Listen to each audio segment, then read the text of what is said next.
नमस्कार विद्यार्थी मित्रांनो, आज जो आपल्याला कॉन्सेप्ट समजून घ्यायचा आहे तो खूप इंटरेस्टिंग आहे.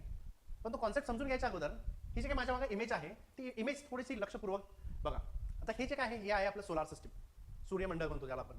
तर ह्या सोलार सिस्टीममध्ये सूर्य आहे आणि 8 बाकीचे ग्रह आहेत लक्षात घ्या. आणि ह्याच्यामध्ये जे काही 8 ग्रह आहेत त्यातल्या सगळ्यात जवळचे जे काही ग्रह बघायला गेलं तर मर्क्युरी आणि व्हीनस आहेत.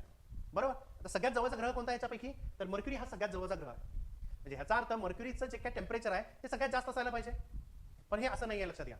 तर सगळ्यात जास्त टेम्परेचर कोणत्या प्लॅनेटचं आहे? तर ते आहे व्हीनसचं, ना की मर्क्युरीचं. मग हे असं का? हेच आज आपल्याला आपल्या ह्या व्हिडिओमध्ये जाणून घ्यायचं आहे. तर लक्षात घ्या, जे काय आपला व्हीनस आहे, जो काय व्हीनस आहे त्या व्हीनसवरती खूप जास्त डेन्स असा ॲटमॉस्फिअर आहे. पण त्या ॲटमॉस्फिअरमध्ये जवळजवळ 96% 96% काय आहे? कार्बन डायऑक्साईड आहे.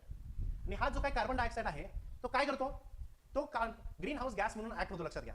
त्याच्यामुळं जे काय सोलार रेडिएशन्स आपल्या ह्या मर्क्युरीवरती पडतायत आणि ह्याचं जे काय परत रेडिएशन जे काय होणार आहे ते सगळ्याच्या सगळं एनर्जी ट्रॅप करायचं काम कोण करतंय? हे तुमचा जो काय क्लाउड आहे किंवा जे काय कार्बन डायऑक्साईड आहे हे करणार आहे लक्षात ठेवा. त्याच्यामुळं मर्क्युरीचं जवळजवळ जे काही टेम्परेचर आहे ते हळूहळू वाढत जातं आणि ह्याचं टेम्परेचर जवळजवळ 475 डिग्री सेल्सिअस पर्यंत वाढतं. हे किती? जवळजवळ 550 डिग्री सेल्सिअस पर्यंत वाढणार आहे लक्षात घ्या. पण जर काय मर्क्युरीचा जर का विचार केला तर मर्क्युरीवरती ॲटमॉस्फिअर जो आहे तो डेन्स अजिबात नाही आहे किंवा जे काही ॲटमॉस्फिअर आहे तो तर नाहीच आहे.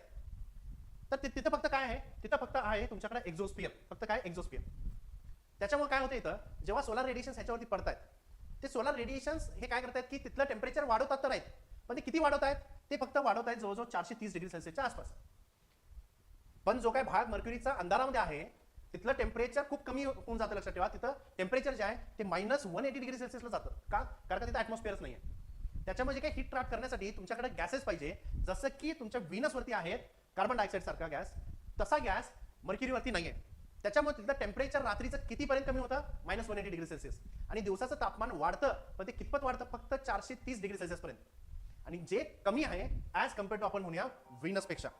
बरोबर. आणि हेच कारण आहे की व्हीनस मर्क्युरीपेक्षा खूप जास्त उष्ण आहे लक्षात घ्या. ठीक आहे. थँक्यू.